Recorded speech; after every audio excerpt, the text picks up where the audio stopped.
지금도 과거사 문제로 우리를 불편하게 하지만 임진왜란은 일본이 정말 우리 민족을 고통으로 몰아갔던 역사의 시간이었습니다. 일본의 코무덤 혹은 귀무덤이라는 게 있습니다. 방송에서 보셨을 것입니다. 임진왜란 때 왜군들이 베어간 우리 선조들의 귀와 코를 모아둔 장소입니다. 아마도 전쟁의 승리의 증거물로 가져간 것 같습니다. 그런데 기록을 보면은 방금 출산하여 고추 이런 것들이 매달려 있는 금줄이 걸려 있는 집에 들어가서도 산모의 코와 귀를 베어가서 산모도 죽고 아이도 죽은 기록들이 지금 문헌으로 남아 있습니다. 임진왜란 전에 10만 양병설을 주장했다고 알려진 율곡 이 같은 사람들의 의견을 들었더라면 우리 민족이 그러한 수치를 겪지는 않았을 것입니다. 귀양 보냈다가 풀어줬다가 감옥에 집어넣었다 풀어줬다, 정치적인 희생물로 이순신만 그렇게 하지 않고 그냥 가만히만 내버려둬서도 우리나라가 그토록 순환을 당하지는 않았을 것입니다. 삼전도비라는 게 있습니다. 들어보셨을 것입니다. 여기 남한산성에 병자호란 때 인조임금이 도망을 옵니다. 그런데 못 버텼습니다. 중국을 거의 정리한 청태종이 직접 군사를 이끌고 남한산까지 왔습니다. 불과 얼마 안 지나서 성 안에 먹을 것도 거의 다 떨어지고 민심은 흉흉했으며 무엇보다도 항복하지 않으면 하루에 300명씩 민간인을 죽이겠다고 이야기를 했습니다. 인조가 버티지 못하고 궁궐에 나와서 크게 청태종에게 3번 절하고 이마에 피가 맺힐 만큼 땅에 9번 머리를 찍었습니다.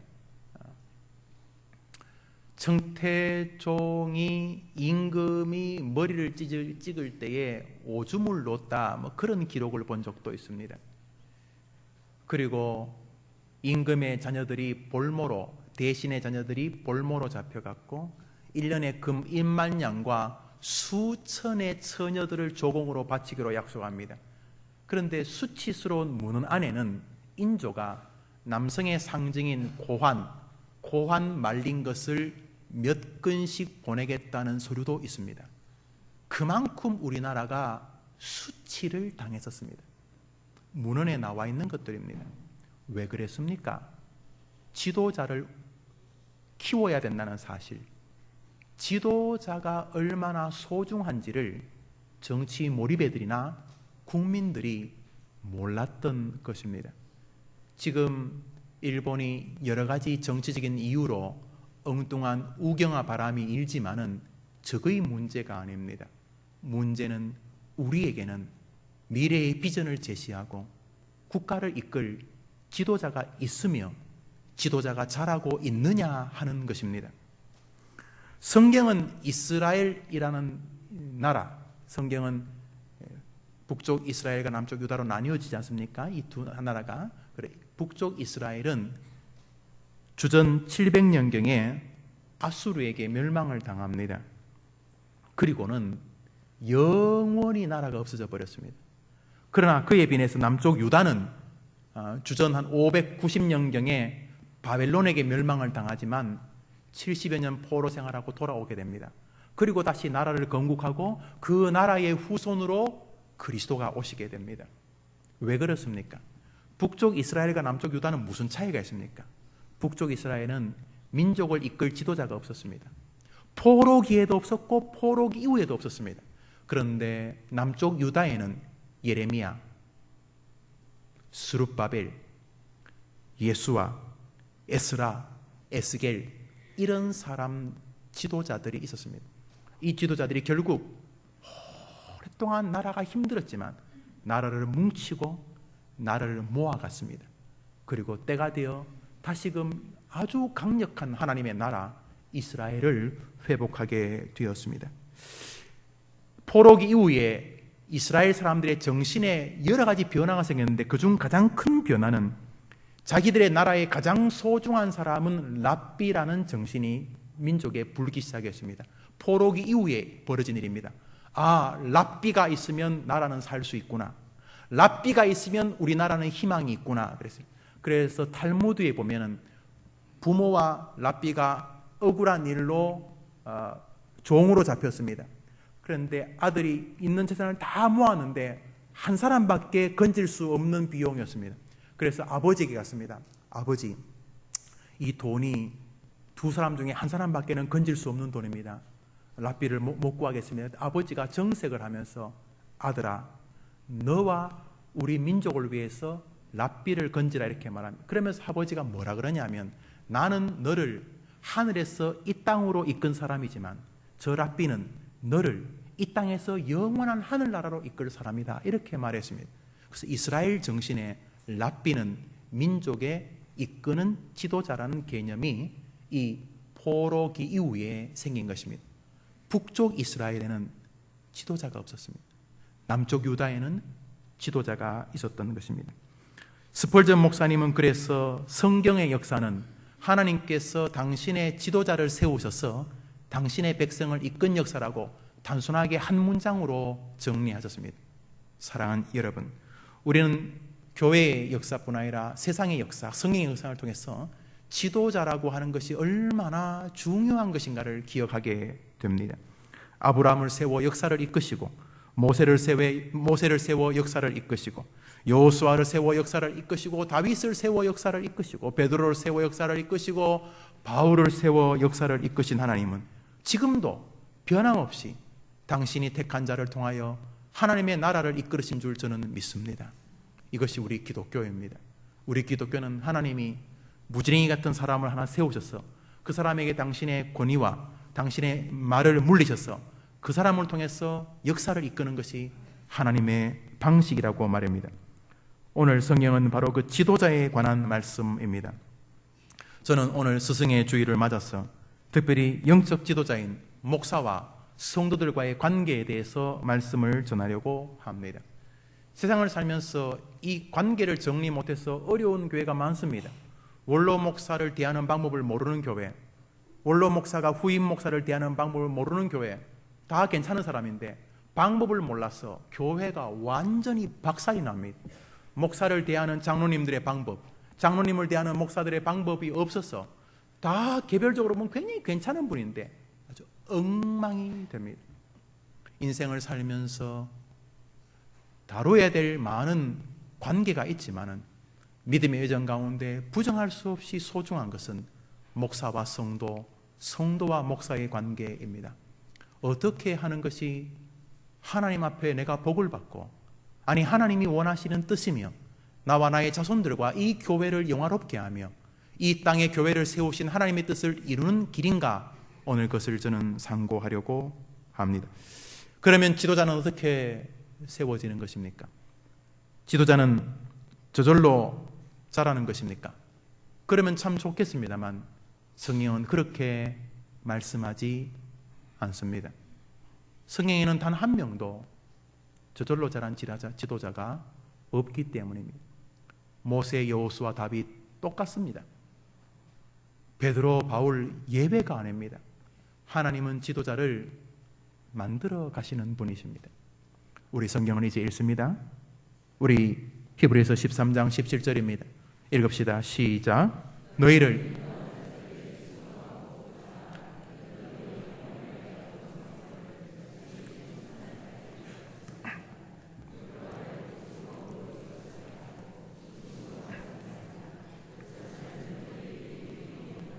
먼저 성경은 지도자인 목사에게 먼저 이야기합니다.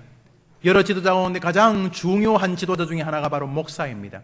물론 불신자들은 우습게 생각을 합니다. 그러나 우리는 압니다. 저도 알고 여러분도 압니다. 우리는 성경을 알기 때문에 이 사실을 굉장히 진지하고도 생명처럼 대하는 사람들입니다. 안 그렇다면 우리는 매주일 이런 일들을 할 리가 없습니다. 그런데 오늘 성경은 먼저 성도들에게 주시는 말씀이 아니고 저와 같은 종교 지도자, 특별히 교회의 담임 목사에게 주시는 말씀입니다. 성경은 이렇게 말합니다. 너희를 인도하는 자들에게 순종하고 복종하라. 마치 성도들에게 순종과 복종을 먼저 요구하는 것 같습니다만 그 전제가 있습니다. 너희를 인도하는 자. 목사는 성도들을 자기에게로 이끄는 최종 목적지의 권위를 가진 사람이 아닙니다. 인도하는 자라는 말은 자기가 성도들의 마지막 귀향지가 아니라는 것입니다. 자기가 하나님이 아니라는 뜻입니다. 목사는 성도들을 여기서 어느 목적지를 향하여 인도하는 가이드뿐이라는 사실입니다.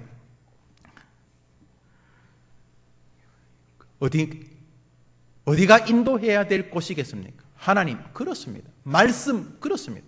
목사는 성도들을 교묘하게 자기에게로 이끌면 이단이고 망하는 것입니다. 목사는 성도들을 인도하는 사람입니다. 어디로? 하나님께로. 어디로? 말씀으로. 사랑하는 여러분, 어떤 목회자는 자신을 하나님의 대리자 혹은 하나님의 분신이라 이렇게 말씀하는 걸 제가 보았습니다. 또 어떤 사람은 자신을 교회의 황제, 교황이라고도 부릅니다. 아닙니다. 목사는 하나님의 분신도 아니고 천사도 아니고 교황도 아닙니다. 목사는 성도들과 똑같은 사람이며 한 명의 죄인입니다.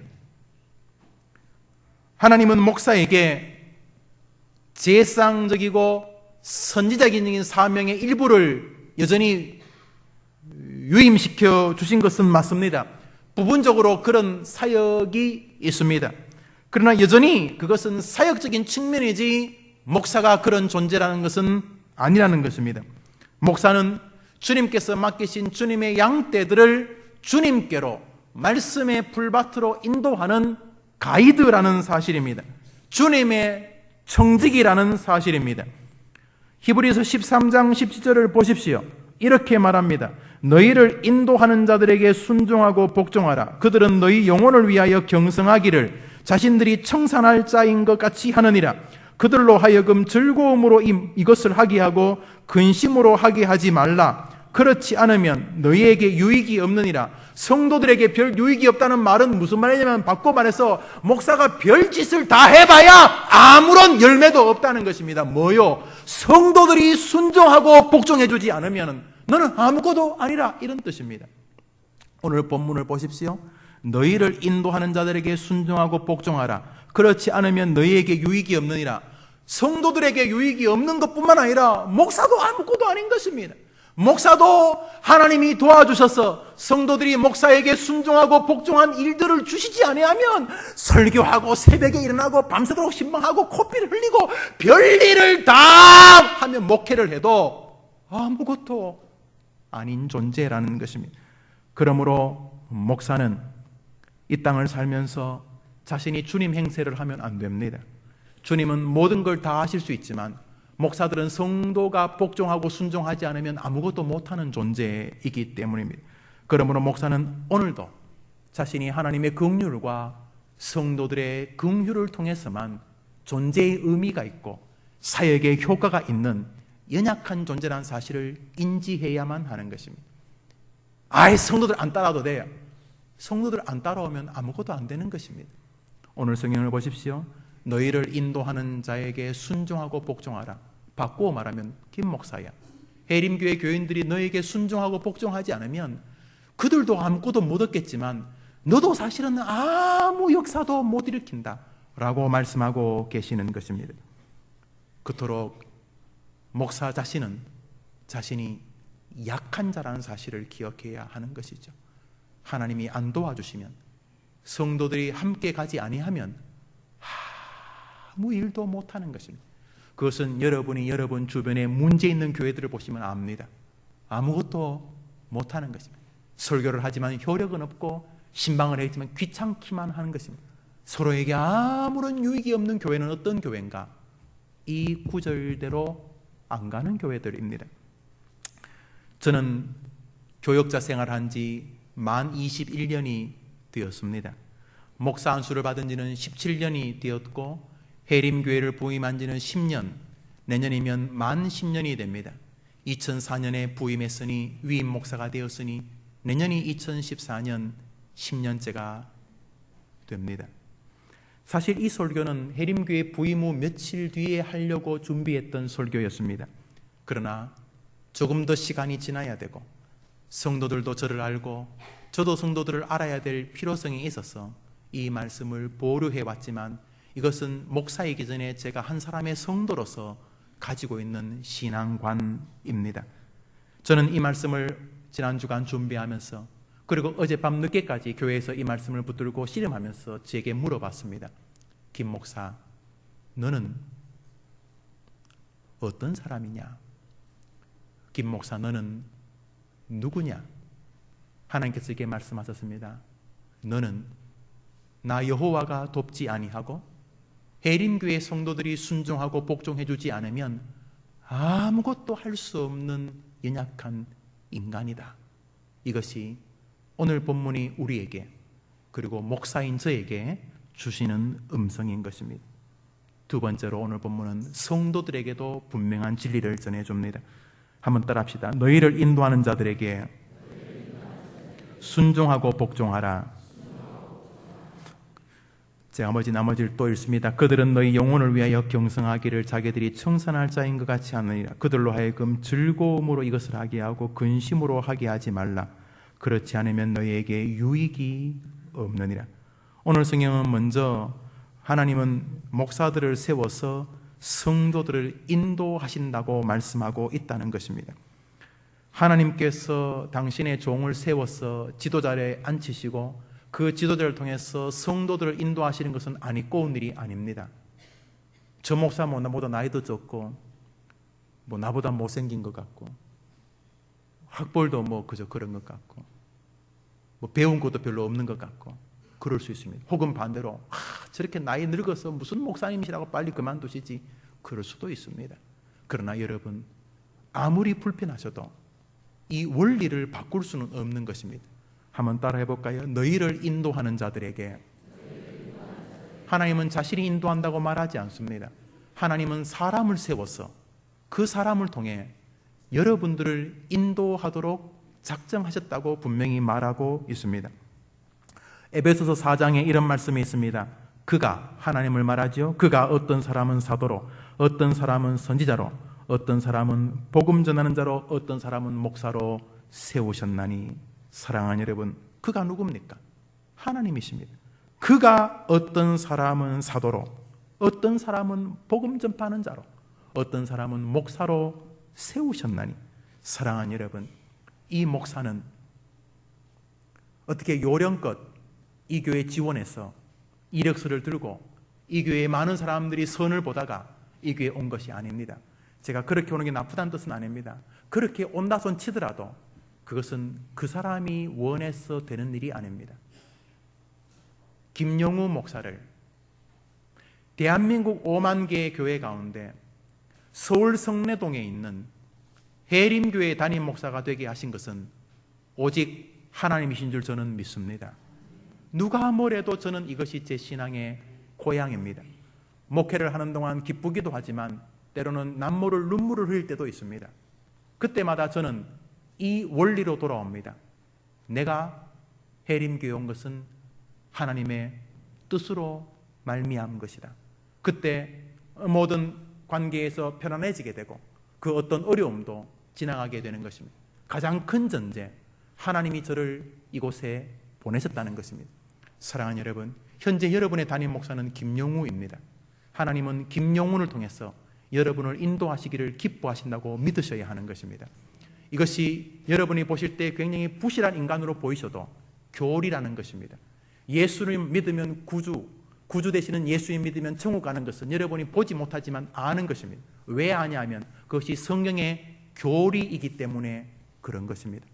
물론 하나님이 직접 인도해 주시기를 원하시는 분이 많으실 것입니다. 밤마다 아침에 소리를 지르시면서 꿈에서 환상으로 계속 하나님이 나타나셔서, 그런데 하나님 그렇게 안 하십니다. 한 번 더 따라할까요? 너희를 인도하는 자들에게 순종하고 복종하라. 사랑하는 여러분, 그러므로 우리는 이 땅에서 목사를 하나님이 나를 인도하기 위해 세운 사람이라고 받아들이셔야 하는 것입니다. 놀랍게도 이것이 정리 안 돼서 교회가 쑥대밭이 됩니다. 이 가장 기본적인, 어린 애도 아는 이 기본적인 기독교 교리가 정리가 안 되어서 하나님이 사람을 통해 자기를 인도하는 안 믿습니다. 안 믿는 이유는 내가 더 똑똑하니까, 내 경험이 맞는 것 같으니까, 저 사람 말이 틀린 것 같으니까, 뭐 여러 가지 이유가 있어서 이것을 받아들이지 못하는 시대가 되었습니다. 현대 사회의 문제점 중 하나가 바로 권위에 대한 조롱 아니겠습니까? 가르치는 스승을 모욕합니다. 더 이상 뭐 스승의 머리를 가위로 자른다든지 스승을 뺨을 때린다, 이게 더 이상 낯선 뉴스가 아닙니다. 아마 40년, 50년 전에는 학생이 선생님의 뺨을 때렸다면 아마 신문 1면이 됐을 거예요. 아마 정치면을 뛰어넘어서 1면에 폐륜 학생.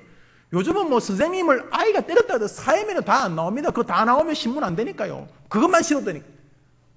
뭐 학부모가 학교에 와갖고 뭐 자기 아이를 두드려 팼다고 선생님 머리를 집어당겼다, 뭐 이런 것은 이제 더 이상 뉴스거리가 아닙니다. 가르치는 선생을 모욕하는 학생이나 부모를 모욕하는 자녀들의 이야기는 더 이상 낯선 이야기가 아닙니다. 안타깝게도 성경이 말하고 있는 영적 지도자를 대하는 성도들의 태도에도 이런 모습들이 자꾸 많아지는 것을 부정할 수가 없습니다. 여러분, 옳지 않은 것입니다. 하나님이 기뻐하신다고 동의할 수가 없는 것입니다. 모세의 누이 미리암은 친누나였습니다. 가까이 지냈습니다. 모세의 약점을 잘 알았을 것입니다. 모세가 흑인 여인을 아내로 취하자 조롱했습니다. 그때 하나님이 미리암을 저주하셨습니다. 네가 왜 내 종 모세에게. 하나님이 미리암을 치리해서 한동안 그는 병으로 고통을 당했습니다. 고라와 다단과 아비람과 온도 하나님이 세운 모세를 조롱하다가 아예 하나님이 땅을 벌려서서 그들을 땅으로 다 집어넣고 땅을 닫아버리셨습니다. 저는 목사에게 축복권, 저주권이 있는지에 대해서 모르겠습니다. 그러나 하나님께서 당신의 종을 세워서 우리를 인도한다는 진리에는 저는 이견이 없습니다. 저는 제 아이들에게도 거기에 대해 분명히 가르치고 있습니다. 그리고 제 신학이고 제 신앙인 것입니다. 그래서 저는 제가 여러분에게 걸림돌이 되지 않기를 늘 주의합니다. 사도 바울은 디모데를 고린도 교회에 파송했습니다. 아다시피 디모데는 젊은 친구였습니다. 그런데 젊은 목사 디모데를 파송하면서 그는 고린도 교회에 당부합니다. 너희들은 디모데를 멸시하지 마라, 무시하지 마라, 이렇게 말입니다. 베드로 사도도 지도자에게 순복하라, 하나님이 교만한 자를 대적하시되 겸손한 자에게 은혜를 주신다고 말하면서 지도자에 대한 순복, 겸비함을 요청하고 계셨습니다. 사랑하는 여러분, 다 필요 없는 이야기, 중요한 것은 하나님이 당신의 종을 세워서 여러분을 인도하는 것을 지금도 하고 계신다는 사실입니다. 아이 뭐 목사님 설교 은혜도 안 되고, 은혜가 안 될 수도 있습니다. 아이 목사님 설교 좋아, 설교가 은혜가 될 수도 있습니다. 아이 목사님 마음에 들어, 목사님 마음에 안 들어. 그러나 여러분, 큰 원리를 놓치시면 안 됩니다. 그 논리가 무엇입니까? 하나님은 당신의 종을 세워서 여러분을 인도하신다는 것입니다. 여러분도 마찬가지고, 여러분의 자녀도 마찬가지고, 여러분의 자녀의 자녀도 마찬가지입니다. 이것을 부정하면 사실은 기독교인이 아닌 것입니다. 사랑하는 여러분, 창세기부터 계시록까지 보십시오. 레파토리가 똑같습니다. 하나님이 그렇고 그런 인간을 하나 세워서 그 사람에게 말을 주시고 그 사람을 통해서 백성을 이끄시는 이 구조를 바꾸신 적이 없는 것입니다. 왜 교회가 다 변해도 설교가 안 변합니까? 아무리 설교가 재미없고 지겹고 설교를 손댈 수는 없는 것입니다. 이것을 손대면 교회가 안 돼버리기 때문입니다. 사랑하는 여러분, 하나님은 당신의 종을 세워서 당신의 백성들을 인도하신다는 이 가장 기본적인 원리에 얼마나 분명히 서느냐에 따라서 여러분의 신앙 색깔은 달라질 것입니다. 저 역시 마찬가지라는 것입니다. 저는 이 말씀을 이용해서 교인들에게 목사 잘 섬기라고 부담을 줄 마음이 전혀 없습니다. 사실은 10년 가까이 이 설교를 마음에 품고 있으면서도 안 했던 이유가 부담 때문이었습니다. 사실 이 말씀을 전하는 이 시간 제게도 굉장한 부담이 됩니다. 세상 사람이 뻔뻔스럽게 자기를 자랑할 수 있겠으나 이의 목사는 그럴 만한 펀치가 있는 사람이 아닙니다. 더군다나 설교를 빙자해서 성도들에게 나를 섬기라고 용비어천가를 강요할 것처럼 여겨질까 봐 너무너무 두렵습니다. 그러나 이제는 설교할 때가 되었다고 생각을 합니다. 교회에서 가장 중요한 사람인 자신의 담임 목사와 관계가 이상해져 가지고 괴로워하는 분들이 너무너무 많은 시대가 이 시대입니다.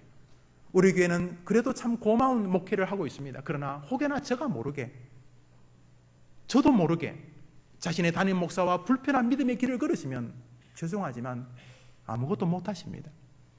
은혜가 될 리도 없을 뿐더러 하나님께서 여러분을 인도하지 아니하십니다. 너희를 인도하는 자를 순종하고 순복하는, 하나님이 사람을 통해 인도하시기로 작성하신, 여러분이 이것을 부정하시면 어떻게? 내 스스로 하신다고요? 목사 필요 없어요. 내가 다 내시랑 알았어. 여러분, 이단입니다. 기독교는 그런 것에 대해서 아는 바가 없는 것입니다. 출애굽 광야에서 법궤와 모세를 통해 이끄신 하나님, 법궤는 말씀이 들어있었고 모세는 그 말씀을 수송하는 종이었습니다. 지금은 하나님께서 목사에게 이 법궤와 사역을 붙여놓으셨습니다. 지금도 교회는 하나님이 세우신 주의 종을 통하여 말씀으로 성도를 이끌고 계십니다. 그러므로 여러분, 할 수 있다면 여러분의 목사가 별것 없지만은 목사를 하나님이 세우셨다는 원리 때문에 순종하시는 것이 유익합니다. 목사가 특별히 이상한 걸 시킬 일은 없을 것입니다. 여러분 보고 심심한데 우리 손가락이나 하나씩 자를까요? 이런 거 시킬 일은 없습니다. 그러므로 여러분이 할 수 있는 한 목사의 정신에 순종한다는 정신을 하나님께 보여드리는 것은 굉장히 중요합니다. 순종이 제사보다 낫는 것은 듣는 것이 수양의 기름보다 낫는 진리와 마찬가지이기 때문입니다. 그러므로 하나님이 저 목사님이 설교를 잘해서 설교를 못해서 많이 배워서 많이 못 배워서 이래서 여러분이 목사를 따르는 것이 아니라 하나님이 목사를 통해서 나를 인도하기를 기뻐하신다는 교리 때문에 목사를 기본적으로 순종하신다면 여러분이 돌아가시는 날까지가 아름다우실 것입니다. 돌아가시는 날도 아름다울 것이고 여러분의 자녀들도 아름다울 것입니다. 여러분에게 선한 다짐과 격려가 있는 아침 되기를 주의 이름으로 축원합니다.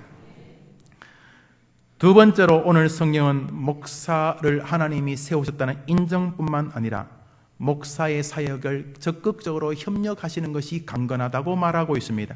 우리 성경 말씀 한 번 더 읽습니다. 17절 읽읍시다. 시작. 너희를 인도하는 자들에게 순종하고 복종하라. 그들은 너희 영혼을 위하여 경성하기를 자신들이 청산할 자인 같이 하느니라. 그들로 하여금 즐거움으로 이것을 하게 하고 근심으로 하게 하지 말라. 그렇지 않으면 너희에게 유익이 한번 따라합시다. 너희를 인도하는 자들로 하여금 즐거움으로 목회를 하게 하고 근심으로 하게 하지 말라. 그렇지 않으면 너희에게 유익이 없느니라. 사랑하는 여러분, 목사가 목회할 때 즐거움으로 목회하게 하고 근심으로 하게 하지 말라 이렇게 말합니다. 김 목사 자기 잘하라고. 죄송합니다. 제 이야기 아닙니다. 여러분이 지금 보고 계신 피를 찍으신 성경의 이야기입니다. 그래서 저는 제 기억으로 목사 욕한 기억 없습니다. 교회를 지키기 위해서 옳고 그름을 가릴 수는 있습니다. 그러나 저는 제 정신으로 목사 욕한 적 없습니다. 앞으로도 안 할 것입니다. 그래서 저는 가족들이 목사에 대해서 평가하려고 하면 입을 다물게 합니다. 그래서 그렇지 않습니다. 저희는. 여러분, 오늘 성경은 이렇게 말합니다. 목사가 목회를 즐거운 마음으로 하게 하고 근심으로 하게 하지 말라. 왜냐하면 너희에게 유익이 없기 때문이라 이렇게 말합니다. 그러면 목사를 어떻게 하면 즐겁게 목회하게 합니까? 사도 요한은 요한 3서 3절에서 요한 3서에서 말합니다. 내가 진리 안에서 행한다니 내가 심히 기뻐하노라. 내가 내 자녀들이 진리 안에서 행한다함을 듣는 것보다 더 즐거움이 없도다. 그렇죠. 성도들이 믿음으로 사는 것이 목사에게 더 큰 즐거움이 어디 있습니까? 목사의 최고의 즐거움은 교인들이 믿음으로 막 힘을 얻는 겁니다. 목사님 이번에도 기도로 승리했어요. 목사님 설교 듣고 이번 한 주간 능력을 얻었어요. 정말로 하나님 살아계세요. 목사님 이번에 내가 전도했는데요. 이번에 10명이 우리 교회 오기로 했어요. 이번 주 다음 주에는 수명이 오기로 했어요. 믿음의 강건함. 요한 사도가 말했지, 너희들이 믿음 안에서 힘있게 산다니 나 정말 즐겁도다. 그렇죠. 여러분이 영적으로 사는 것보다 목사에게 더 큰 즐거움이 어디 있겠습니까? 여기 목사는 여러분들을 위하여 경성하는 사람이 경성에 깨어 있다는 말이죠. 청사는 회개한, 하나님 앞에 대신 빈다는 말입니다. 하나님, 저 사람 좀 도와주십시오. 목사는 너희들을 위하여 하나님께 대신 빌어주는 사람들이다, 이런 뜻입니다.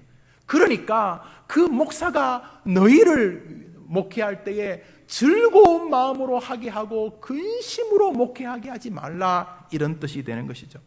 저는 이렇게 교회를 안 섬기는 교회들은, 목사를 안 섬기는 교회들을 사실 잘 이해할 수가 없습니다. 왜 그러는지 아무리 생각해도 동의를 할 수 없는 것입니다. 아마도 세상에서 사람 다루는 방법이라고 생각하셨는지 모르겠습니다. 저희 교회는 저를 잘 섬기는 교회입니다. 그러나 여러분, 기본적으로 교회뿐 여러분 개인적으로 목사를 대할 때 여러분을 위해서 목사가 즐거운 마음으로 여러분을 섬기고 근심으로 여러분을 대하지 않도록 여러분이 대하는 것은 여러분에게 유익이 된다는 것입니다. 돌아가실 때까지 이 구절을 잊어버리지 마십시오. 여러분이 손자를 내리고 손자가 다시 손자를 낳을 때까지 이 구절을 잊지 마십시오. 그래서 록펠로 이야기할 것 없이, 목사 잘 섬기라는 거 록펠로 부자 이야기할 것 없이 여러분이 그냥 이 구절 하나 딱 붙잡고 목사 대하는 방법을 딱 정리하십시오. 목사가 여러분을 대할 때 즐거움으로 대하도록, 여러분을 근심으로 대하지 않도록 하십시오. 여러분이 힘들어도 괜찮아요. 여러분이 힘들 때 기도를 부탁하면 얼마나 목사가 즐거움으로 대하겠습니까? 혼자 괴로워서 막 울고 짜고 하면서도 자기 혼자 막 죽을까 말까, 그건 목사를 괴롭게 하는 것입니다. 여러분이 인생을 살면서, 교회를 살면서 여러분의 목사가 즐거움으로 여러분의 교회를 대할 수 있게 되기를 간절히 소원하는 것입니다. 내용은 여러분 때문인 것입니다. 교회 때문이라는 것입니다. 돌아가셔서 이 구절을 잘 읽어보십시오. 목회자의 이 일은 목회자 자신을 위해서가 아니라 교회와 성도의 유익을 위해서라는 것입니다. 좀 쉬운 번역, 새 번역을 읽어보겠습니다. 여러분의 목사는 여러분의 영혼을 지키는 사람들이요, 이 일을 장차 하나님께 보고드릴 사람입니다. 그러므로 여러분들은 그들이 기쁜 마음으로 이 사역을 하게 하고 탄식하면서 하지 않게 해주십시오. 그들이 근심하면서 일하는 것은 여러분에게 유익이 없기 때문입니다. 여러분, 목사와 여러분이 붙어 있다는 걸 인정하셔야 됩니다. 아이, 목사가 뭐 중요해, 내가 그냥 교회 나가주면, 교회 나가주면 되는 게 아닙니다. 목사는 너무너무 중요한 사람입니다. 목사가 지금 지가 그렇다고, 제가 이 교회 담임 목사가 아니어도 마찬가지입니다. 우리 해림교회 제가 죽은 다음에 또 다른 어떤 분이 어떻게 하실지 모르지만은 그때도 동일한 법칙은 바뀌지 않습니다. 그때 교인들이 그 목사님을 어떻게 대하느냐에 따라서 그 교회는 복을 받게 될 것이고 안타까움을 얻게 될 것이라는 사실입니다.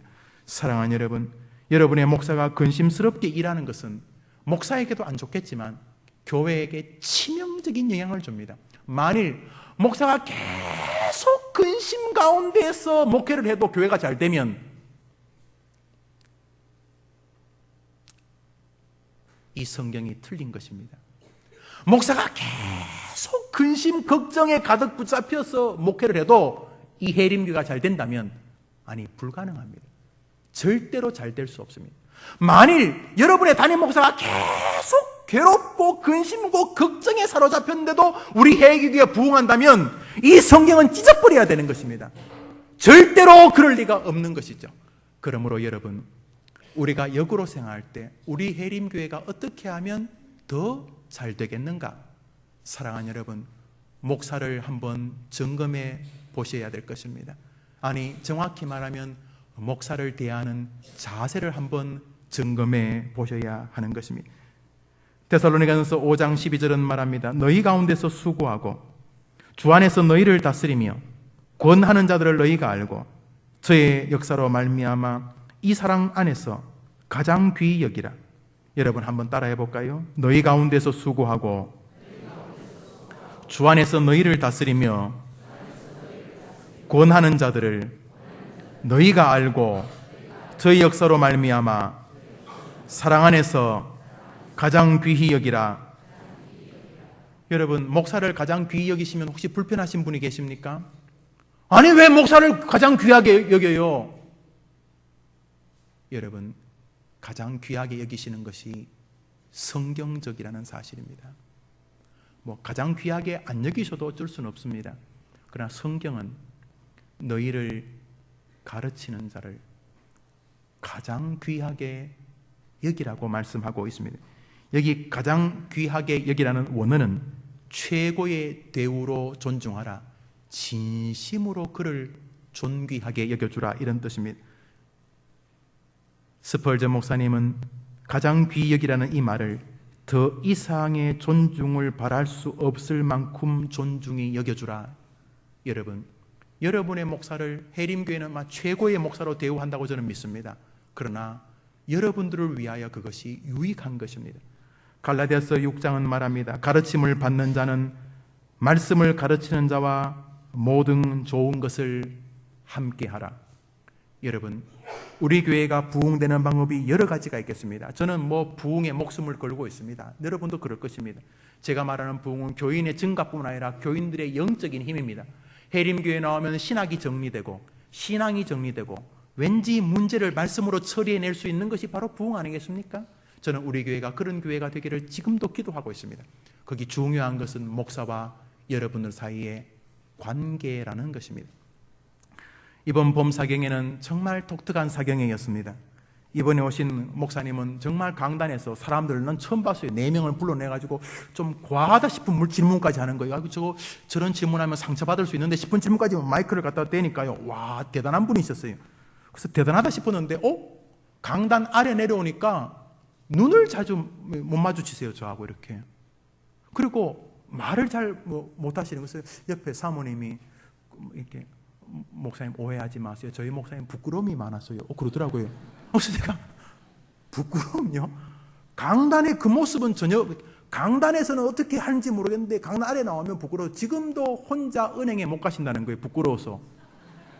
은행에 뭐가 부끄러운지 모르겠는데 그래서 은행 갈 일 있으면 교회 권사님 불러서 가신다는 거예요. 지금도 은행 혼자 못 가시. 난 너무, 그래서 하여튼 정말 특이한 분이다. 내 세상에 정말 진짜 특이한 사람 만났다 싶었어요.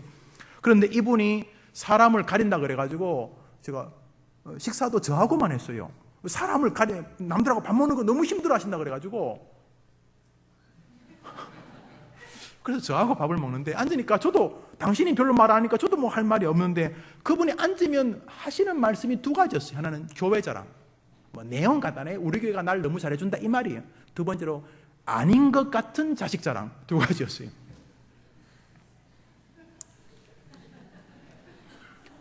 아이가 다 셋 대학 다니고 있는데 둘은 미국서, 하나는 지금 서울대학교 전자공학과 이렇게 3명이 다니고 있었습니다. 3명 다 대학인데 이번에 그 서울대학교 다니는 이 둘째 아들이 4학년 1학기를 휴학하고 미국으로 어학 연수를 간다는 거예요. 그래서 제가 저는 이제 이렇게 죄송하죠.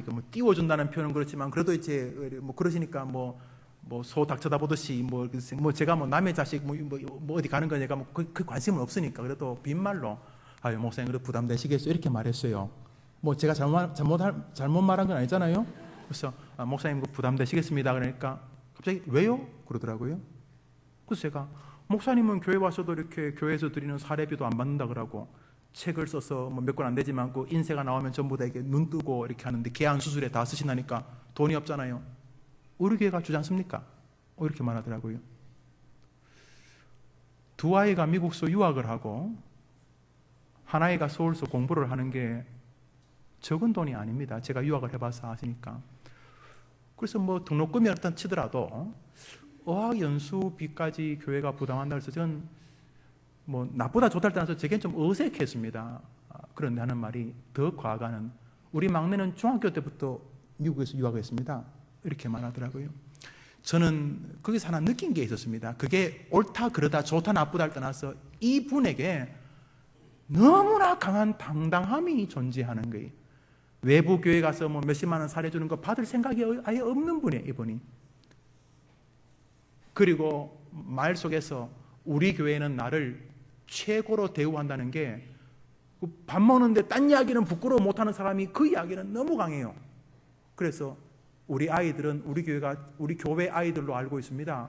그래요. 이래 한번 홈페이지 한번 들어가 보라. 홈페이지 1면에 자기 아이들 무슨 대학 다니고 있는지 하고 사진하고 쫙 그게 홈페이지 1면이더라고요. 교회가 얼마나 그래서 특이한 교회다 싶었는데 한 가지는 이 교회가 자기 목사를 최고로 대우하라는 이 구절을 실천하고 있구나. 제가 이 설교를 준비하면서 글을 읽어 보았습니다. 그것은 여러분이 많이 아는 위대한 교회에 관한 책이었습니다. 내용은 간단합니다. 담임 목사가 존중받고 교인들이 담임 목사를 존중하는 교회가 아닌 교회는 부흥하는 교회가 없었다는 것입니다. 반대로 자기 담임 목사를 존중하고 자기 담임 목사를 귀하게 섬기는 교회 가운데 부흥하지 않는 교회도 없었다는 이야기입니다.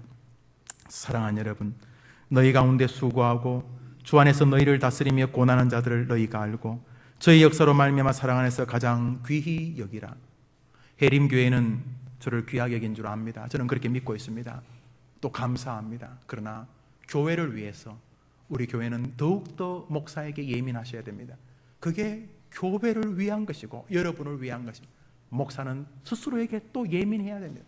나는 하나님이 안 도와주시고 교인들이 순종하고 복종하고 지원해주고 그를 높이 대해주지 않으면 아무것도 할 수 없는, 그러므로 목회는 목사의 열심만으로 이루어지지 않습니다.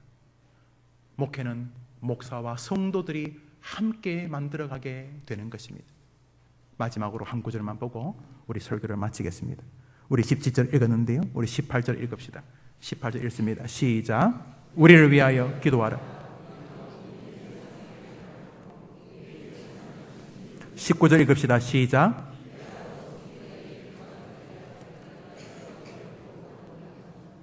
기도해달라고 부탁합니다. 말씀을 맺습니다. 여러분, 많은 가정이 서로를 대하는 방법을 몰라서 가정이 깨어지고 위기를 겪습니다. 물론 어느 일방의 잘못이라고 볼 수는 없습니다. 여러분, 목사와 성도들 관계도 마찬가지입니다. 목사를 대하는 방식이 없는 교인들이 많습니다. 목사야 뭐 알아서 장로입니다. 알아서 하실 거니까 뭐 모르겠어요. 목사야 뭐 내가 뭐 목사님까지 신경 써. 신경 쓰셔야 합니다.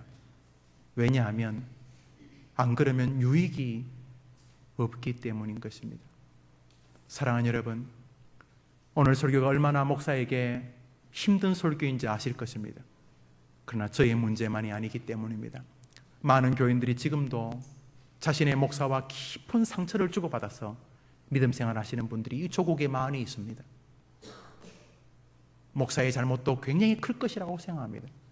그러나 시작부터 잘못된 교회도 많이 있습니다. 목사를 대하는 방법이 전혀 성경적이지 않습니다. 한 번도 목사를 대하는 신학을 정리해 본 적이 없기 때문에 그냥 다른 사람이 목사 대하듯이 목사를 대해 왔습니다.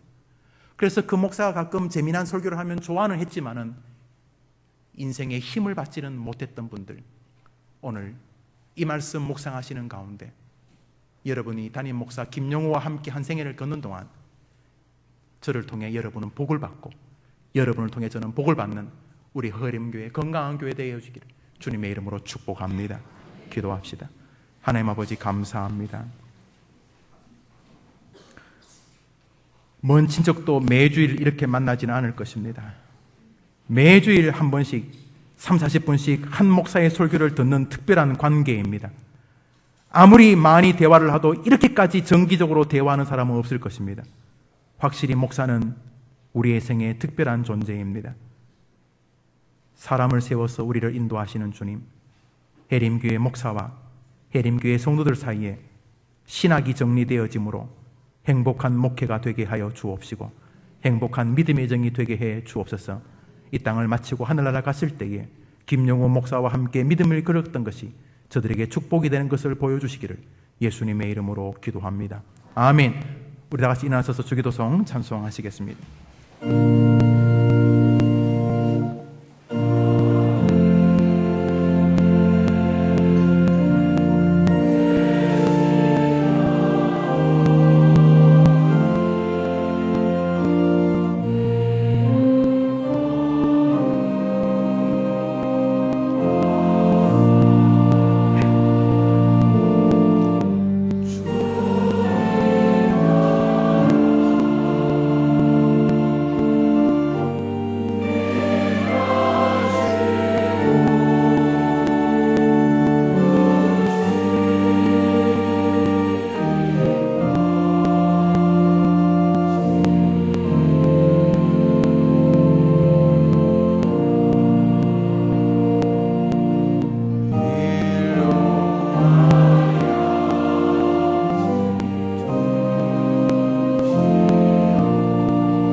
너희를 인도하는 자들에게 순종하고 복종하라.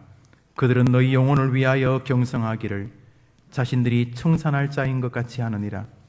그들로 하여금 즐거움으로 이것을 하게 하고 근심으로 하게 하지 말라. 그렇지 않으면 너희에게 유익이 없느니라. 사람을 세워서 지금도 성도들을 인도하시는 성부, 성자, 성령 하나님의 위로와 사랑과 교통하심이 건강한 교회를 꿈꾸는 우리 해림교회 귀한 성도들과 목사의 목회 여정과 저들의 아름다운 믿음의 길 위에 이제로 영원토록 함께 있을지어다. 아멘.